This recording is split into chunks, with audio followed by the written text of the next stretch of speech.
சூரியன் உதிக்குதுடா அப்படின்னா சூரியன் உதிக்குது அப்படின்னா ஷேடோஸ் அதிகமாகும்டா. ஷேடோஸ்க்கு இன்னும் பவர் அதிகமாகும், இருட்டும் அதிகமாகும். எந்த அளவுக்கு சூரியனோட வெளிச்சம் வருதோ அந்த அளவுக்கு இருளோட சக்தி அதிகமாகும்டா அப்படி சொல்ல அவன் என்ன சொல்றான் அப்படின்னு அந்த டிராகன் முன்னாடி முடிச்சு பார்த்துட்டு இருப்பான். அப்புறம் பார்த்தா கேசா ருத்ரசா அப்படின்ற மாதிரி நம்ம ஹீரோக்கு முன்னாடி அந்த ஷேடோ கையெல்லாம் வரும் பாருங்க.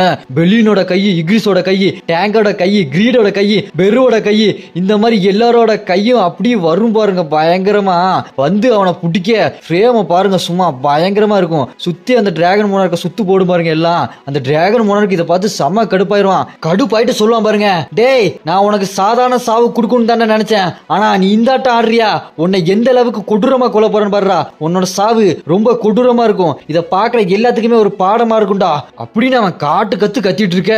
நம்ம ஹீரோ மாசா டிராகரை எடுப்பாரு பாருங்க.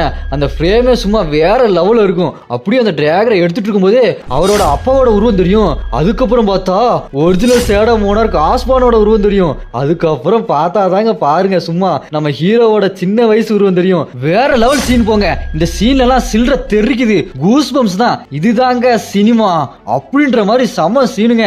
அப்படியே அந்த டிராகரை வச்சுட்டு அந்த டிராகன் மோனார்க்கு குறுக்குல ஒரு கோடு போடுவான் பாருங்க. சருட்டுன்னு ஒரு சீவான். வெட்டுல இடி மின்னல் புயல் எல்லாம் வந்து அந்த இடமே சும்மா கத்தி கலங்கி போயிரும். அப்படியே அந்த பூமி அதிரும் பாருங்க.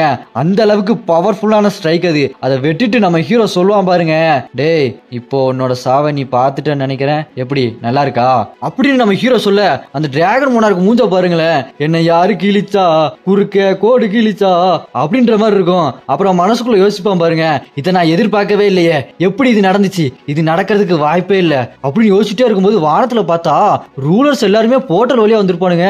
அதை பார்த்து இன்னும் கொஞ்சம் ஷாக் ஆயிருப்பான் அந்த டிராகன் மோனார்க்கு. வானத்துல அந்த ரூலர்ஸோட ஆர்மியா நிக்கும் பாருங்க, சும்மா பொசன்னு. அதை பார்த்துட்டு அந்த டிராகன் மோனார்க்கு சொல்லுவான் பாருங்க, இது எப்படி சாத்தியம், இந்த கேட் எல்லாம் அப்பீர் ஆனதை நான் பார்க்கவே இல்லையே, திடீர்னு இவங்க எங்க இருந்து வந்தாங்க, அவங்க உலகத்துக்கு இந்த உலகத்துக்கு வர்றதுக்கு ரொம்ப அதிக பவர் தேவைப்படுமே, இவங்க எப்படி இங்க வந்தாங்க, நம்ம சண்டை போற இந்த மொத்த நேரமே ஸ்பேஸோட டைமும் பவரும் ரொம்ப வித்தியாசமா இருக்கும், அது மூலமா இவங்க வர்றதுக்குள்ளேயே ரொம்ப தடையா இருக்கும். அப்படி இருக்கப்ப இவங்க எப்படி இங்க வந்தாங்க, என்ன நடந்துச்சுங்க, என்ன நடக்குது இங்க அப்படின்னு அவன் யோசிச்சுட்டே கண்டுபிடிச்சிருவான் பாருங்க. கண்டுபிடிச்சிட்டு அந்த டிராகன் மோனார்க் சொல்லுவான் பாருங்க, இப்போ புரியுதா நீ எதுக்காக என்னோட ஆர்மியை என்கிட்ட இருந்து பிரிச்சு தனியா இங்க வந்து என் கூட சண்டை போறேன்னு. நான் என்னமோ நீ என் கூட தனியா சண்டை போட்டு ஜெயிக்கணும்னு நினைக்கிற போல, அப்படி நினைச்சு சண்டை போட்டா உன்னோட திட்டமே வேற. இந்த ரூலர்ஸ் எல்லாத்தையும் இங்க கொண்டு வரதா உன்னோட முழு நேர திட்டமா இருந்திருக்கு. நீ என் கூட சண்டை போறது உன்னோட திட்டம் இல்ல, அதுதானே உன்னோட இந்த மேனிபுலேட்டிவான திட்டம் ஒர்க் ஆயிருக்குன்னு தான் நினைக்கிறேன். ஏன்னா இந்த ரூலர்ஸ் இங்க வரும்போது என்னோட ஆர்மி இங்க இருந்ததுன்னா அது ரொம்பவே டைம் எடுத்திருக்கும். அதனால நீ என்னங்க தனியா பிரிச்சு கூட்டு வந்து இவங்க கிட்ட மாட்ட வச்சு